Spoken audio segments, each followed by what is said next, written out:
My name is Thomas Elrich, and in the year 1912, I was a homesteader living on the open plains of western Nebraska. I did not believe in stories like this when it happened. I believed in land, weather, and the simple idea that anything dangerous showed itself plainly. That belief did not survive that spring. Our homesteads were spread miles apart across open prairie. At night, the land felt too wide to protect you. You could hear cattle shifting in the dark and see anyone approaching long before they arrived. That is why the silence disturbed us when it changed. It no longer felt empty. It felt occupied. The usual sounds vanished. Cattle were opened without panic. Tracks sank too deep into the soil and were set too far apart for anything that moved on four legs. Fences were pushed aside, not broken. Then the attacks turned toward us. One man failed to return before dawn. Another was found near his barn with injuries none of us could name. What we were seeing could not be explained without lying to ourselves. I am telling you this because I survived. Others did not. What follows was sworn to by men who had nothing to gain by speaking and everything to lose by being believed. If you are listening right now, stay with this story until the end. Subscribe to this channel so stories like this are not erased. Leave a comment to show that this record was heard and share it so it cannot be buried again. These stories only survive when someone chooses to pass them on. On the third night after the first disappearance, I saw it standing beyond my grain shed, upright and motionless, watching our homes as if it already knew who would not see another sunrise. In that moment, I understood something worse than fear. It was not wandering, it was choosing. The first sign that something was wrong did not come from the men, but from the animals, because animals notice changes long before people are willing to name them. Our cattle began refusing parts of the pasture they had grazed without issue since winter ended, and even when driven toward water, they would stop short, lower their heads, and pull back as if an invisible line had been drawn across the land. Horses that had been steady for years started spooking at nothing, jerking their heads toward open fields where there was no cover and no movement that could be seen. We told ourselves it was weather or sickness or the nervousness that comes with settling new ground, because admitting uncertainty was easier than admitting fear. I remember the first night it truly entered our lives, because it was the night the dogs refused to leave the porch. They were working animals, bred to roam and guard, yet that evening they pressed themselves against the door, whining low and steady, refusing food and refusing commands. Their eyes fixed on the dark prairie, as though they were watching something we could not see. I stepped outside with a lantern and my rifle, expecting nothing more than coyotes or a wandering wolf. But the light revealed nothing except stillness, and that stillness felt wrong in a way I could not explain. The grass did not move. The wind did not answer.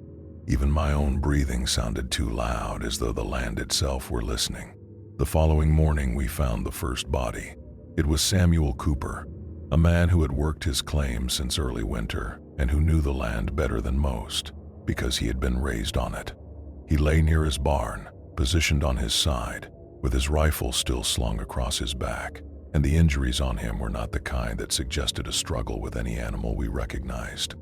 His wounds were deep and deliberate, placed where something intelligent would strike if it understood how a human body failed. There were no drag marks, no torn ground, and no sign that he had tried to run. We gathered at his homestead in silence, standing in a wide circle that left too much empty space between us, because none of us wanted to stand too close to another man when we no longer trusted the land beneath our feet. Some spoke of wolves, others of a bear that had wandered far from its range, but no one said the words that pressed against our thoughts, because once spoken they could not be taken back. That night, we set watches. I took the first shift, sitting near my grain shed with a lantern hooded low and my rifle across my knees, listening to the prairie breathe in the dark. Hours passed without incident, and I remember allowing myself to believe that daylight would bring answers, because hope often survives longer than reason. It was near the end of my watch when I noticed that the stars seemed dimmer, not hidden by clouds but dulled, as though the sky itself had lowered. That was when I saw movement near the far fence line, slow and deliberate, crossing open ground without concern for being seen.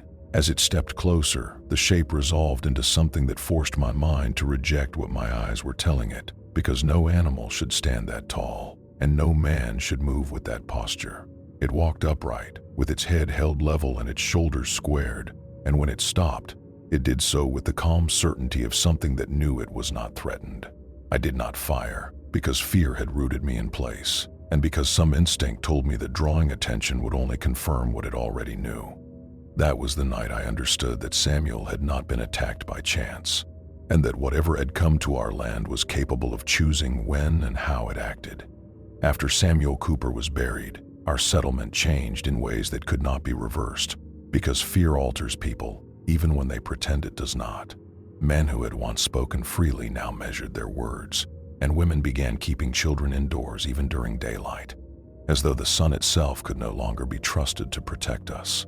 We expanded the night watches, pairing men together, because no one was willing to be alone after dark, and rifles became constant companions, rather than tools brought out only when needed. Still, despite our efforts, the land continued to feel watched, as though eyes followed us from beyond the limits of our vision. It was during the fourth night after Samuel's death that the second attack occurred, and this time there were witnesses. Two men, Jacob Rains and Henry Miller, were stationed near the southern edge of the settlement, where the prairie dipped slightly before rising again toward open fields. They later swore that they heard no approach, no sound of movement, and no warning beyond the sudden awareness that something was standing just beyond the reach of their lantern light. According to their account, the figure stepped forward slowly, revealing itself inch by inch, upright and massive, with limbs too long and a head that bore the unmistakable shape of a dog, yet carried with a stillness that felt calculating rather than animal. They described its eyes as dark and focused, not wild, and its posture as controlled, as though it were assessing them rather than preparing to attack. Henry Miller fired first, and the sound shattered the silence in a way that felt final, because once the shot rang out there was no pretending this was anything other than a battle for survival. The bullet struck, or so Henry believed, but the creature did not fall or recoil as expected, and instead advanced with a speed that defied its size. Jacob Rains was struck and thrown several feet, his body landing hard against the ground, and though Henry continued firing until his rifle was empty, the creature withdrew only after delivering what seemed to be a measured response, rather than a killing blow. When we reached them, Jacob was alive but grievously injured, and the marks on him matched nothing we had seen before, because they were not ragged or random, but precise, as though the force behind them understood restraint. Jacob survived until dawn, long enough to tell us what he had seen, and long enough to swear before witnesses that the thing that attacked them was neither man nor beast as he understood either. By morning, tracks circled the settlement, pressed deep into the soil, forming a perimeter that made it clear we were being studied rather than hunted blindly. The spacing of those tracks suggested a creature that moved with intention, stopping where it chose, and leaving signs only where it wanted them seen. That realization settled over us like a weight, because it meant we were no longer dealing with chance or territory, but with something that understood our patterns, our defenses, and our fear. As the sun rose over the prairie, I stood at the edge of my land and looked out across fields that had once promised opportunity, and I understood that whatever had come to Nebraska that year had not arrived by accident. It had arrived because it knew we were there, and it intended to decide how long we would remain. By the fifth day after the second attack, the land no longer felt like land but like a boundary we had crossed without knowing it existed, because every routine we once trusted had begun to work against us. Men stopped walking alone even in daylight, and tasks that once took minutes were delayed by constant scanning of the horizon, because no one believed the danger limited itself to night anymore. Jacob Rains was buried beside Samuel Cooper under a sky that felt too open to offer comfort, and the silence during that burial carried a weight that pressed down on all of us, because there was no sermon that could explain what had happened without lying. The preacher spoke of endurance and faith, but his eyes never left the fields beyond the gathered crowd, and his hands shook when the wind shifted the tall grass behind us. That afternoon we found signs closer to the homes. Deep impressions appeared near water barrels and along fence posts, not scattered or frantic but placed deliberately, as if marking points of interest rather than paths of travel. One set of tracks stopped less than 10 paces from my back door, turned slightly, and then vanished, leaving the ground undisturbed beyond that point, which suggested that whatever made them was capable of lifting its weight cleanly without effort. It was that discovery that pushed us toward a decision none of us wanted to make. We agreed to hunt it, not because we believed we could kill it, but because remaining still felt worse than acting, and because men raised on frontier land understand that fear grows fastest when it is left unchallenged. We gathered every rifle, every round of ammunition, and every lantern we could spare, and we planned a sweep of the surrounding fields and low rises, believing numbers and preparation might close the gap between us and whatever stalked us. I joined the group reluctantly, because some part of me understood that this was not an animal that reacted to pressure in predictable ways, but I also knew that refusing to stand with the others would mark me as already defeated. We moved at dusk, spreading out in a wide formation that covered open ground with no cover to hide behind, and for a time it felt almost foolish, because the prairie offered nothing but wind and grass and fading light. That illusion lasted until the first shot rang out. The sound came from the eastern edge of our line, followed by shouting that dissolved into confusion as men turned toward noise instead of maintaining position. I remember shouting for them to hold, to stay where they were, but my voice was swallowed by distance and panic. Then I saw it. It stood between two of the men, upright and unmistakable, its head turning slowly as if taking stock of the chaos it had caused. In the fading light, its shape was clearer than it had been before, and the realization struck me that it was allowing itself to be seen. It did not charge. It did not flee. It waited. When it moved, it did so with sudden precision, closing distance faster than thought, striking once and withdrawing before rifles could be brought to bear effectively. Another man fell, his body thrown aside with enough force to break bone, and before anyone could fire again, the creature stepped back into the tall grass and vanished without sound. We searched until darkness forced us to stop, but we found nothing except flattened grass and the lingering certainty that we had done exactly what it wanted. We had revealed how we responded under pressure, and it had learned from it. After the failed hunt, no one spoke of pursuit again because it was clear we were not the ones setting terms. The settlement shrank inward, not physically but in spirit, as families began sleeping in single rooms and keeping lamps lit through the night, believing light offered protection even when evidence suggested otherwise. It was during this period that we noticed something far more disturbing than attacks or tracks, because the creature began appearing without causing harm, standing at distances that forced us to see it without giving us the chance to act. It would be visible at the edge of fields, near tree lines that barely existed on the prairie, or beyond outbuildings, always upright, always still, and always positioned where it could observe multiple homes at once. Children saw it first during daylight, and their descriptions matched what the men had already witnessed, which removed any remaining doubt that fear had distorted our accounts. They described a tall figure with the head of a dog and eyes that seemed fixed rather than roaming, watching as though waiting for something to happen. Livestock began to vanish without signs of struggle, leaving empty enclosures and disturbed earth that showed careful movement rather than panic. Food stores were breached selectively, with containers open but not destroyed, suggesting intent rather than hunger. The realization that followed settled heavily over us. It was not simply attacking. It was testing boundaries. One evening, as the sun dipped low and painted the prairie in red and gold, I saw it again near my property, closer than before, standing beyond the grain shed where I had first encountered it. I did not raise my rifle, because some instinct warned me that doing so would only escalate what already felt like a measured exchange. Instead, I stood still. The creature tilted its head slightly, not in curiosity but in acknowledgement, as though it recognized my decision. For several seconds we remained like that, facing one another across open ground, until it turned and walked away with unhurried steps that carried no sign of retreat. That was the moment I understood the truth we had been avoiding. This was not a predator driven by instinct alone. It was intelligent, patient, and capable of restraint, and it was deciding how much of our presence it would tolerate. Within weeks, families began abandoning their claims, leaving behind homes, tools, and land they could not bring themselves to defend anymore. Those who stayed did so out of stubbornness rather than hope, and even then, none believed the settlement would survive another season unchanged. I remain because someone must record what happened here, and because leaving without speaking feels like surrendering the truth to silence. If you are hearing this account now, understand that what visited us in Nebraska did not arrive in anger or desperation.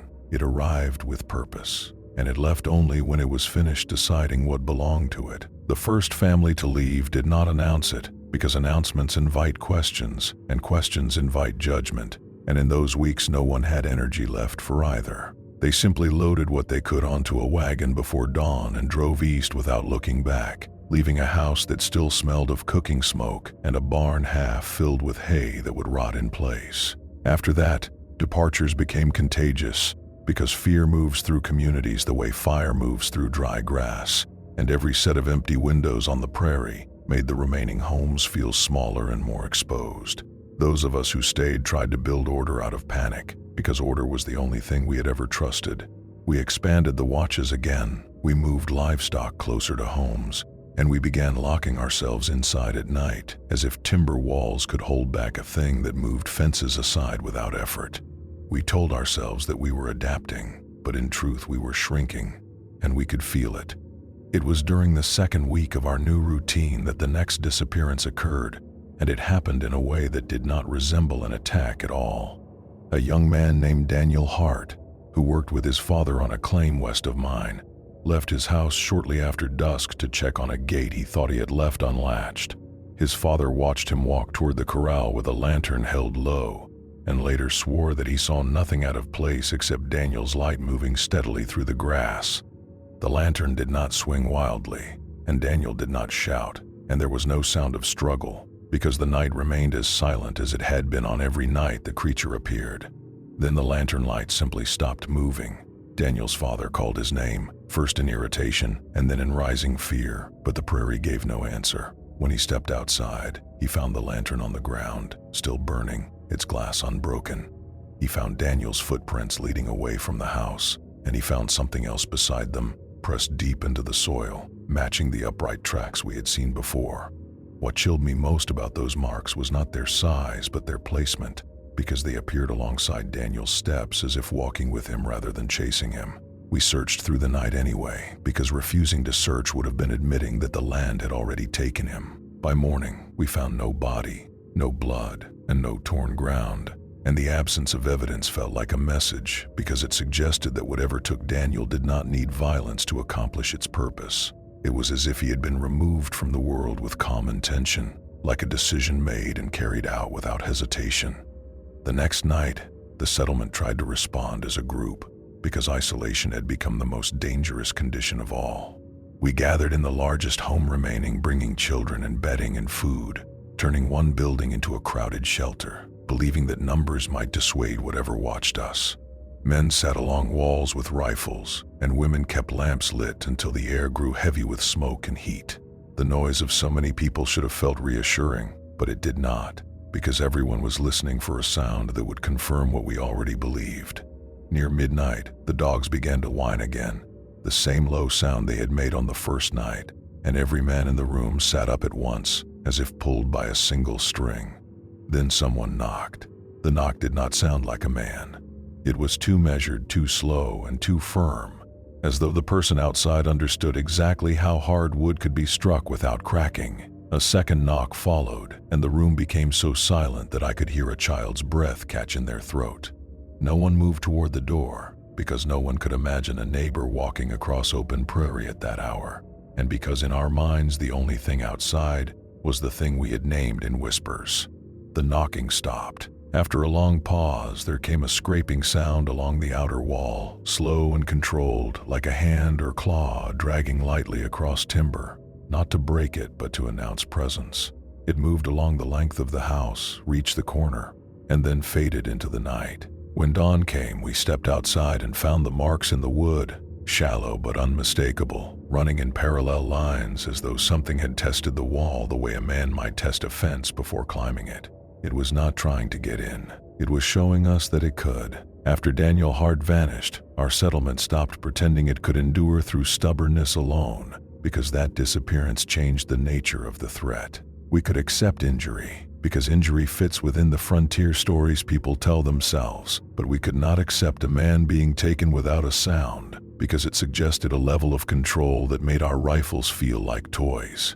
In the days that followed, we did what frightened communities always do when fear becomes too large to hold privately, because we reached outward for authority. A rider was sent to the nearest town with a letter describing the attacks, the deaths, and the disappearance. And though the words on paper felt inadequate, we believed that if officials read them, something might change. The response came faster than I expected, and it came in a form that surprised us. 2 men arrived in a buggy, dressed in plain clothes, carrying notebooks and expressions that revealed skepticism before they had heard a single detail. They did not introduce themselves as lawmen, and they did not speak like neighbors. They spoke like men who had seen rumors spread and wanted to cut them off before they became headlines. They listened while we told our story, and they wrote down what they wanted, and when we described the upright tracks, their eyes narrowed in a way that suggested they were filing that detail into a category they would not admit existed. They asked about wolves, about bears, about drifters, and about feuds, because those explanations fit within their understanding of the world. When we told them that the creature stood upright and watched rather than ran, they exchanged glances that carried more weight than their words. At dusk, they requested to see the perimeter, and we led them to the spots where tracks had been found, where fences had been moved, and where Daniel Hart's lantern had been dropped. One of the men measured the depth of the impressions in the soil and said little, but his hands were steadier than a skeptic's hands should be. The other man walked a short distance away from the group and stood with his back to us, scanning the open prairie as if he expected something to appear simply because the story demanded it. It was in that moment that the wind shifted and the horses tied to the buggy began to strain against their reins, their eyes rolling white. The dogs lowered their bodies, pressing close to the ground, and one of the investigators turned slowly, as though responding to a sound that none of us had heard. I followed his gaze and saw it standing at a distance beyond the low rise, upright against the fading light. Even from far off, its posture was unmistakable, because it stood like a person but not like a person, with weight balanced and head held level, showing no nervous movement and no confusion. It was not stalking. It was not hiding. It was presenting itself in full view, as if to confirm what we had claimed. One of the investigators raised a rifle, and for a moment I believed he might fire, because he looked like a man desperate to turn unknown fear into a known target. Before he could shoot, the creature moved, not toward us, but sideways, slipping into the tall grass with a speed that made distance irrelevant. It vanished, and the prairie returned to stillness, and the absence that followed felt intentional. The men did not speak for a long time. When they finally did, their tone had changed because they were no longer asking whether we had seen something, but how often and from where, and whether it approached children, and whether it responded to light or sound. Those were not the questions of skeptics anymore. Those were the questions of men trying to understand rules they had never needed before. That night, one of them admitted quietly that he had heard similar accounts from other territories, always dismissed and always buried, because authorities feared panic more than they feared the truth. He did not say the word Dogman, but the word hung between us anyway, because naming something does not create it, but it does make it harder to ignore. As they prepared to leave the next morning, they told us to consider abandoning our claims, and the fact that officials who had arrived to disprove us were now advising retreat felt like the final crack in the world we had relied upon. When they drove away, the prairie looked the same as it always had, wide and empty and bright under the sun, but I could not unsee what stood beyond the rise at dusk. I could not unfeel the certainty that it had appeared not for us, but for them, and that it had wanted them to carry the message. After the investigators left, the settlement entered a state that felt suspended between action and surrender, because no one could pretend ignorance anymore, and no one could see a path forward that did not end in loss. The men who had once argued about fences and water rights now spoke in low voices about routes out of the territory, about how much could be loaded onto wagons, and about whether leaving at night might be safer than leaving at dawn. Despite these conversations, we stayed one more week, because people cling to the familiar even when it turns hostile, and because abandoning land feels like admitting failure not just to neighbors but to oneself. During that week, the creature changed its behavior again, and this shift frightened me more than the attacks had. It began appearing closer, not suddenly and not aggressively, but gradually, reducing distance in a way that felt intentional. Where it once stood at the far edges of fields, it now appeared near barns, wells, and storage sheds, always upright and always visible long enough to be noticed before slipping away. It did not move when challenged with shouts or raised rifles. It simply waited, as though recording our reactions and adjusting its approach accordingly. One evening I saw it from my doorway just as the sun was setting, its shape outlined against the fading light. It stood less than 100 paces away, near the fence I had repaired earlier that day, and the realization struck me that it had watched me work there hours before. The idea that it understood time in relation to our routines unsettled me more than its physical presence ever could.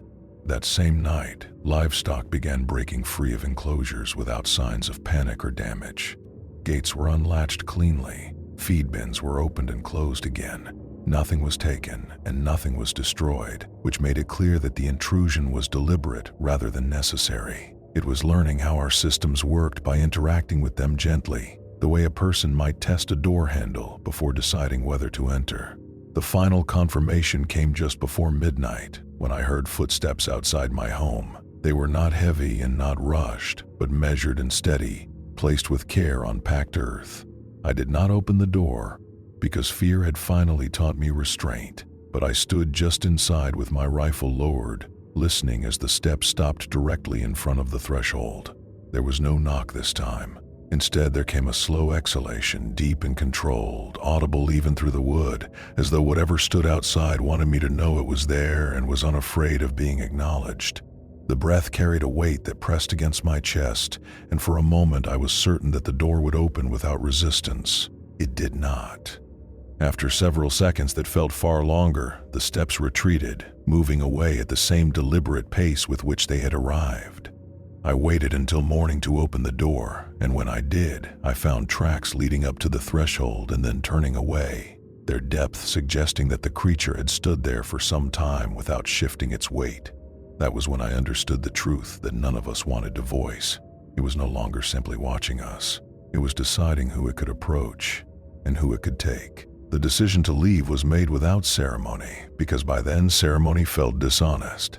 Families began packing at first light, choosing only what could be carried without slowing travel, and leaving behind furniture, tools, and half-built dreams that would soon belong to the prairie. Children were told they were going on a journey, and adults avoided explaining why, because explanations invite questions no one wants to answer. I helped my neighbors load their wagons, because staying busy kept panic at bay, and because standing still felt like inviting attention. As we worked, the land remained quiet, too quiet, as though it were observing rather than reacting. No tracks appeared near the homes that day. No livestock vanished. No figures stood watching from a distance. That absence frightened me more than presence ever had. As the first wagons rolled away, I noticed movement on a low rise to the west, and when I focused my sight, I saw it standing there, upright and unmistakable against the sky. It did not move toward us or away from us. It simply stood and watched as families left their claims behind, its head turning slightly as if following each wagon in sequence. The message was clear. We were permitted to go. Not all of us chose to leave that day. A small number of men remained bound by pride or obligation or disbelief, insisting that abandonment was worse than death. I stayed one more night, not because I believed the land would spare me, but because I felt a responsibility to witness what followed, to record it as accurately as possible. That night, the creature came closer than it ever had before. I saw it moving between homes with ease, its form passing through spaces that once felt secure, and I realized that it was no longer testing boundaries, because it had already learned them. It did not approach me directly. Instead, it moved toward one of the homes where a man had chosen to stay alone. I heard a sound then that I will never forget. Not a scream, but a single sharp cry cut short, followed by silence so complete it felt unnatural. I did not move, because fear had taught me that witnessing did not require intervention when intervention meant death. By morning, that home stood empty, its door open and its contents undisturbed. And the man who had slept there was gone without a trace. No blood marked the ground. No struggle disturbed the earth. Only tracks led away from the house, walking rather than running, as though escorting rather than chasing. That was the final night the settlement existed. By the end of the week, every remaining homestead stood abandoned, reclaimed by wind and grass and silence, and the prairie returned to the state it had been in before we arrived, wide and open and deceptively peaceful. I left last, carrying only what I could not abandon, and as I looked back across the land, I saw the creature one final time standing near the center of what had once been our community. It did not follow me. It did not need to. It had already claimed what it wanted. I did not ride straight to town after I left, because straight lines are for men who believe they are not being watched, and by then I had learned that belief was a luxury I could not afford. I took a longer route across open ground, keeping to shallow dips in the prairie, and avoiding the obvious trails that wagons had carved, because those trails felt like invitations, and I could not shake the sense that invitations were exactly what it understood. When I reached the nearest settlement, my appearance did what words could not, because people read fear faster than they read letters, and they saw it in my eyes, in my hands, and in the way I kept turning my head to check doorways and windows.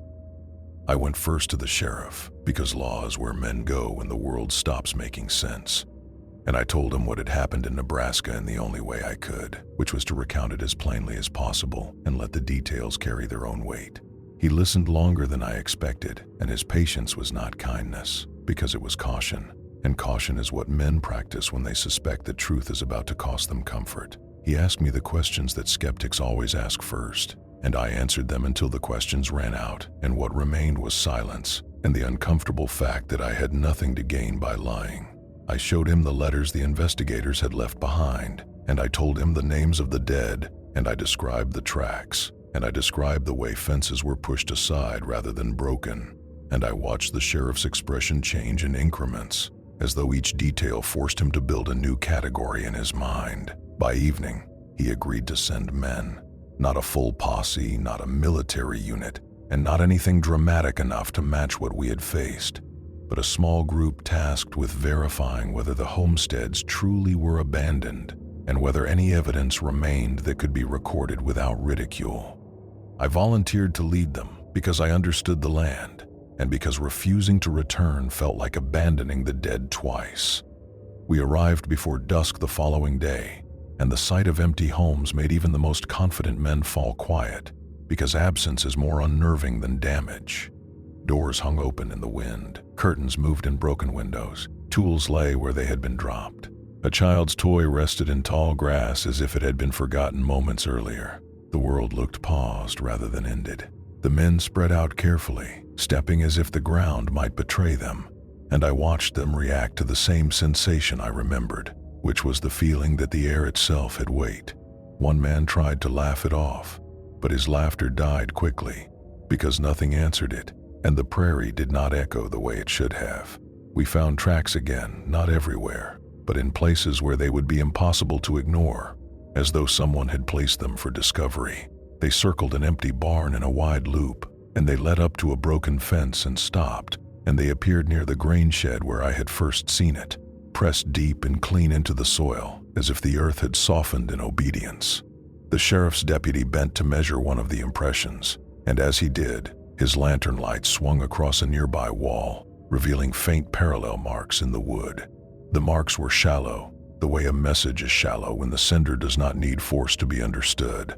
It was then that one of the horses began to pull back hard, eyes wide, breathing fast, and the men turned in unison toward the same open field, because fear has a way of synchronizing bodies when minds still resist it.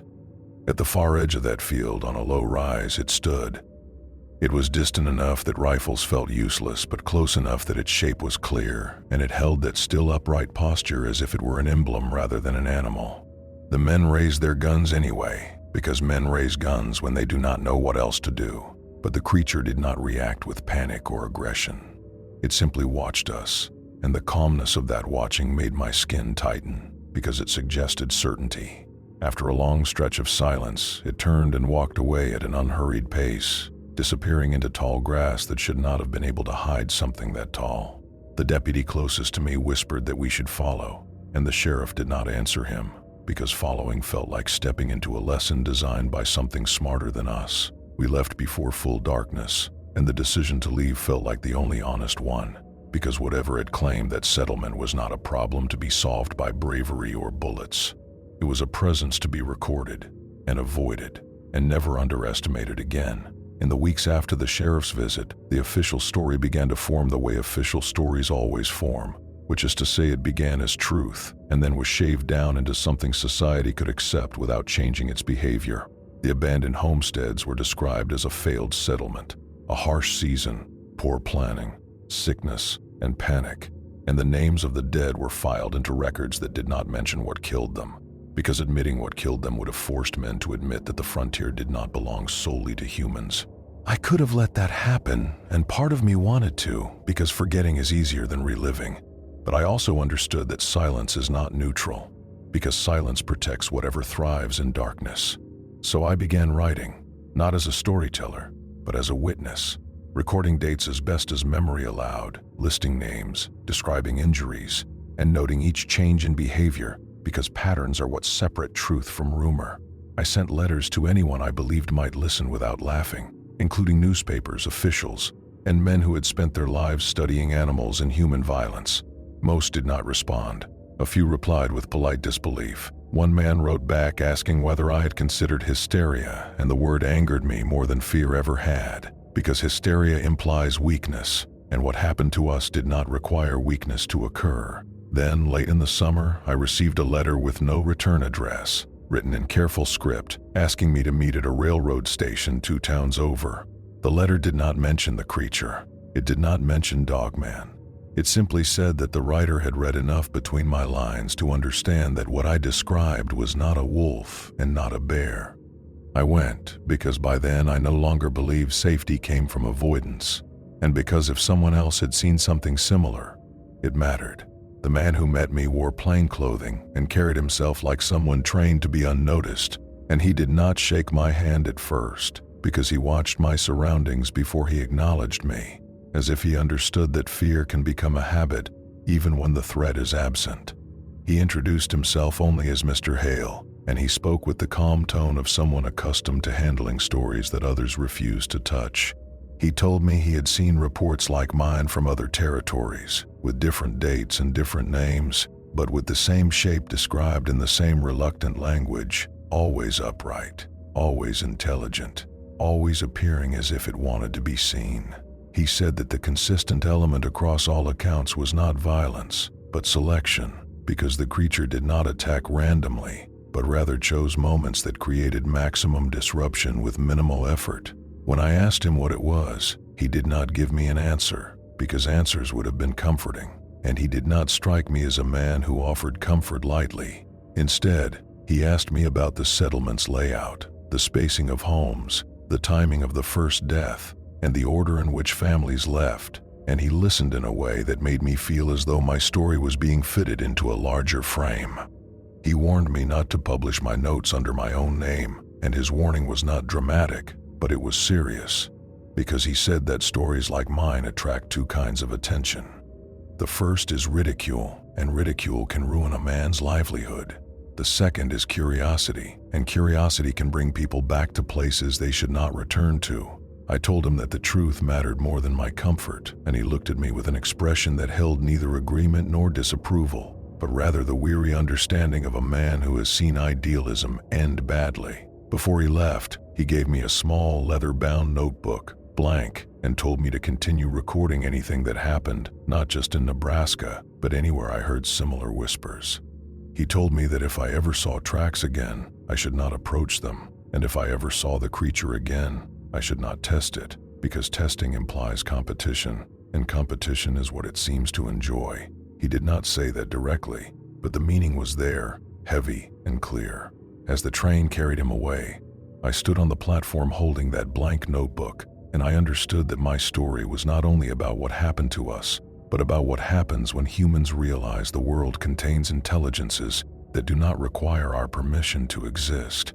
Years passed, but the memory did not fade the way ordinary memories fade, because ordinary memories soften at the edges and become stories, while this memory stayed sharp, like a wound that refuses to close. I built a life elsewhere. I worked land in places that felt less exposed. I learned to sleep again, but only lightly, because deep sleep felt like surrender. I heard rumors over time, sometimes in taverns, sometimes in letters, sometimes in the way men stop talking when someone new enters a room. A rancher in another state spoke of a tall shape seen at the edge of lamplight. A railway worker described tracks that did not match any known animal and were too deep for their size. A group of hunters spoke of a presence that watched them from open ground without fear. As though hunting was a ritual it had no reason to respect. Each time I listened without interrupting, and I asked questions that sounded casual but were not, because details reveal whether a story is performance or testimony.